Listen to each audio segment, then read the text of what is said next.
আজকে চলে আসলাম বিরিয়ানি নিয়ে।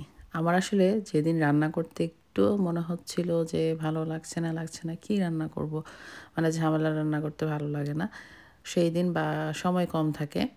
তো সেই দিন আমি রান্নার জন্য সিলেক্ট করি বিরিয়ানি, এই টাইপের রান্নাগুলো একটু সহজ লাগে আরকি। তো শুরুতেই আমি আজকে এখানে লেগ পিসেসগুলো ৩ টুকরো করে নিয়েছি। এখানে ৪ টা লেগ পিসেস মনে হয় নিয়েছি। আর হচ্ছে শুরুতে আমি ১ম পেঁয়াজ একটু হালকা ভেজে নিয়েছি। তারপরে চিকেনগুলো দিয়ে দিলাম।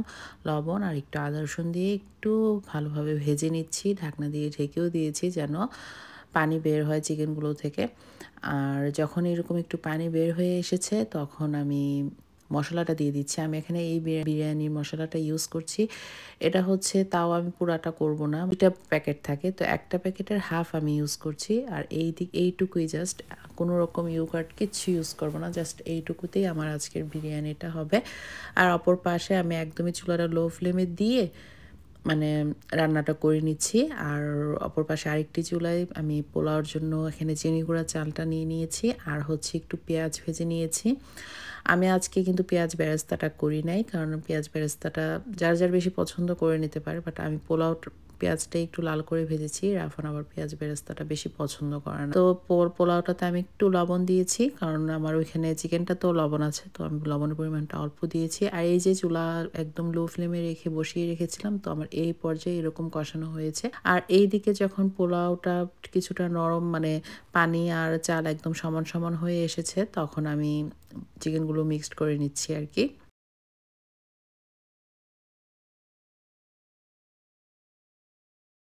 আর এই তো এবার ভালোভাবে এপাশ ওপাশ উল্টিয়ে নিচ্ছি।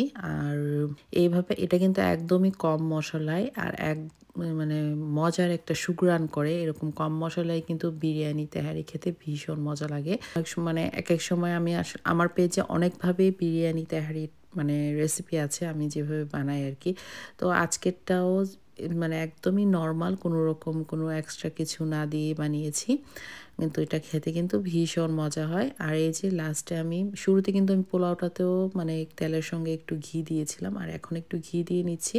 আর কেওড়া ওয়াটার আর এই কাঁচামরিচ দিয়েছি। আর এবার আমি ডিম সেদ্ধ করে নিয়েছিলাম। ডিমগুলোও দিয়ে দিয়েছি। কারণ আমার বাচ্চারা আবার এভাবে বিরিয়ানিটাতে ডিমটাও পছন্দ করে। তো এভাবে ফয়েল পেপার দিয়ে ঢাকনা দিয়ে ঢেকে ১০ মিনিটের মতো দমে রেখেছি। এই যে একদমই পারফেক্ট হয়েছে। এটা কিন্তু নরম হয়নি। আমি হয়তোবা দেখাতে পারিনি ভালোভাবে। বাট একদমই ঝরঝরা হয়েছে এবং সুন্দর হয়েছে। আর খেতে তো মাশাআল্লাহ অসাধারণ হয়েছে। বাচ্চারা তো মানে কালকে দেখা যায় যে লাঞ্চও করছে এই বিরিয়ানি, ডিনারও করলো এই বিরিয়ানি দিয়েই। এতটা লাইক করছে।